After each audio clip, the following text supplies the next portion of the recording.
नमस्ते। एक सवाल जो अक्सर पूछा जाता है, क्या एक मुसलमान के लिए स्टॉक मार्केट में इन्वेस्ट करना जायज़ है? तो आज हम इसी सवाल की गहराई में जाएंगे और इस्लामी सिद्धांतों के नज़रिए से इस पूरी दुनिया को समझने की कोशिश करेंगे। तो सबसे बड़ा सवाल, क्या स्टॉक मार्केट फंडामेंटली मतलब जड़ से ही मुसलमानों के लिए हराम है? ये एक आम धारणा है ना, कि भाई ये सब चीज़ें इस्लाम में मना है। पर क्या सच में ऐसा है? क्या ये ब्लैक एंड वाइट है या इसमें कुछ ग्रे एरियाज, कुछ बारीकियां भी हैं? चलिए आज इसी को अनपैक करते हैं। ठीक है, तो इस सवाल का जवाब ढूंढने के लिए हम क्या-क्या देखने वाले हैं। सबसे पहले हम समझेंगे कि इस्लाम में कारोबार को लेकर बुनियादी सोच क्या है। फिर हम देखेंगे कि वो कौन से फिल्टर हैं जिनसे गुजरकर कोई स्टॉक हलाल बनता है। फिर बात करेंगे कि ट्रेडिंग का सही तरीका क्या है। और आखिर में प्रैक्टिकल बात कि ऐसे इन्वेस्टमेंट ढूंढे कहाँ। तो चलिए शुरू करते हैं बिल्कुल बेसिक से। सबसे पहली और ज़रूरी बात यह है कि इस्लाम में लेजिटिमेट बिजनेस यानी जायज़ तरीके से रोज़ी कमाना सिर्फ अलाउड नहीं है, बल्कि इसे एनकरेज किया गया है। ये जो सोच है ना कि दीन और दुनिया दो अलग अलग चीज़ें हैं, ये असल में एक गलत फहमी है। और देखिए कुरान में ये बात कितनी साफ साफ कही गई है, जब नमाज पूरी हो जाए तो ज़मीन में फैल जाओ और अल्लाह का फजल तलाश करो। मतलब अपनी ज़रूरतें पूरी करने के लिए मेहनत करना, कमाई के जरिए ढूंढना, ये एक अप्रूव्ड एक्टिविटी है। कारोबार करना भी दीन के काम का एक हिस्सा ही है। अच्छा, तो ये तो हो गई बुनियादी बात। अब आते हैं आज की मॉडर्न फाइनेंशियल दुनिया पर। देखिए, इस्लामी कानून में ना सारे फाइनेंशियल इंस्टीट्यूशंस को एक ही तराजू में नहीं तोला जाता। उनके काम करने के तरीके में एक बहुत बड़ा एक फंडामेंटल फ़र्क है। और वो फ़र्क क्या है? वो फ़र्क ये है कि जो हमारे कन्वेंशनल बैंक्स और इंश्योरेंस कंपनीज हैं, उनका पूरा का पूरा मॉडल रिबा यानी ब्याज पर चलता है, जो इस्लाम में साफ तौर पर मना है। लेकिन दूसरी तरफ स्टॉक मार्केट की जो बुनियाद है, वो है पार्टनरशिप यानी साझेदारी। जब कोई किसी कंपनी का शेयर खरीदता है, तो वो असल में उस कंपनी के प्रॉफिट और लॉस दोनों में हिस्सेदार बन जाता है। और ये जो पार्टनरशिप का कॉन्सेप्ट है, ये प्रिंसिपल में जायज़ है। इसको समझने के लिए ना एक बड़ी अच्छी मिसाल है। सोचिए, एक बकरी, वो अपने आप में हलाल है, राइट? लेकिन अगर वही बकरी चोरी की हुई हो तो उसका गोश्त खाना हराम हो जाएगा। बिल्कुल इसी तरह स्टॉक मार्केट अपने आप में फंडामेंटली जायज़ है, लेकिन कुछ बाहरी चीजें, कुछ एक्सटर्नल फैक्टर्स उसे नाजायज़ बना सकते हैं। तो सवाल ये है कि वो बाहरी कारक, वो एक्सटर्नल फैक्टर्स क्या हैं? वो कौन सी चीजें हैं जो एक जायज़ चीज को नाजायज़ बना सकती हैं? यहीं पर एंट्री होती है शरिया स्क्रीनिंग के रूल्स की। मतलब किसी भी स्टॉक में पैसा लगाने से पहले उसे कुछ खास फिल्टर्स से गुजारना पड़ता है। लेकिन इन फिल्टर्स को रटने से पहले ये समझना जरूरी है कि ये हैं क्यों, इनके पीछे का लॉजिक क्या है। एक कोर प्रिंसिपल है जिसे कहते हैं अमाल ए रबविया। इसका सीधा सा मतलब ये है कि करेंसी जैसी चीजों का ट्रेड मुनाफे के लिए नहीं हो सकता। मतलब 100 रुपए को 101 रुपए में बेचना ब्याज है और ये मना है। 100 रुपए का नोट 100 रुपए के ही बराबर है।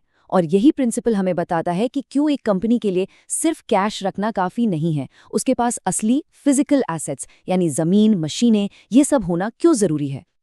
तो स्कॉलर्स ने इन सारे मुश्किल नियमों को एक सिंपल 4 स्टेप की चेकलिस्ट में डाल दिया है। स्टेप 1, कंपनी का मेन बिजनेस हलाल होना चाहिए। स्टेप 2, कंपनी के फाइनेंशियल्स यानी उसके कर्ज और कमाई की जांच करनी होगी। स्टेप 3, ये देखना होगा कि कंपनी के पास सिर्फ कैश है या असल एसेट्स भी हैं। और स्टेप 4, हाँ, इन्वेस्टर की खुद की भी कुछ जिम्मेदारियां हैं। तो अब इन नियमों को जरा नंबर्स में देखते हैं। सबसे पहला फिल्टर, कंपनी की जो इनकम नाजायज सोर्स से आ रही है, वो टोटल इनकम के 5% से कम होनी चाहिए। दूसरा, उसका ब्याज वाला कर्ज और साथ ही उसके नॉन कंप्लाइंट इन्वेस्टमेंट्स, ये दोनों उसके टोटल एसेट्स के 33% से कम होने चाहिए। और एक बहुत ज़रूरी बात, कंपनी के पास कम से कम 20% नॉन लिक्विड यानी फिजिकल एसेट्स होने चाहिए। अच्छा, तो अब ये सवाल भी आता है कि वो जो 5% से कम की इम्प्योर इनकम है, उसका क्या करें? तो उसका नियम ये है कि उसे कैलकुलेट करके प्योरीफाई करना होता है, मतलब पाक करना होता है। और वो कैसे होता है? उस पैसे को बिना किसी रिवॉर्ड की नीयत के, बिना सवाब की उम्मीद के चैरिटी में दे दिया जाता है। चलिए, मान लिया कि एक हलाल स्टॉक मिल गया, तो क्या काम खत्म? नहीं, कहानी यहीं खत्म नहीं होती। उस स्टॉक को खरीदने और बेचने का जो तरीका है वो भी जायज़ होना चाहिए। याद है ना वो बकरी वाली मिसाल? हलाल चीज़ भी अगर गलत तरीके से हासिल की जाए तो वो हराम हो जाती है। तो कौन से तरीके मना है? देखिए, इंट्राडे ट्रेडिंग मतलब आज खरीदा और आज ही बेच दिया, ये सही नहीं है। इसी तरह शॉर्ट सेलिंग मतलब वो चीज़ बेचना जो अभी आपकी है ही नहीं, या फिर फ्यूचर्स एंड ऑप्शंस जैसी चीज़ें जिनमें बहुत ज़्यादा स्पेक्यूलेशन होता है, इनसे बचना चाहिए। इसके बजाय फोकस होना चाहिए लॉन्ग टर्म इन्वेस्टिंग पर या स्विंग ट्रेडिंग पर, जिसमें आप शेयर्स को खरीदकर कुछ दिन, हफ्ते या महीनों तक रखते हैं। और इसके पीछे का लॉजिक है कब्ज़ का प्रिंसिपल, यानी पोजेशन। इस्लामी फाइनेंस का एक बुनियादी नियम है कि आप वो चीज़ नहीं बेच सकते जिसके आप मालिक नहीं हैं, जिस पर आपका कब्जा नहीं है। अब स्टॉक्स की दुनिया में ये कब्जा या ओनरशिप आपको मिलती है ट्रेड सेटल होने के बाद, जिसे आमतौर पे T+2 कहते हैं, यानी ट्रेड के 2 दिन बाद। और बस यही वजह है कि इंट्राडे ट्रेडिंग एक प्रॉब्लम है, क्योंकि आप वो चीज़ बेच रहे होते हैं जो अभी तक आपके डीमैट अकाउंट में आई ही नहीं है। ठीक है, तो थ्योरी तो समझ आ गई, पर अब सबसे प्रैक्टिकल सवाल, एक आम इन्वेस्टर ये सब कैसे करेगा? क्या वो हर कंपनी की बैलेंस शीट और एनुअल रिपोर्ट पढ़ेगा? ये तो बहुत मुश्किल काम है।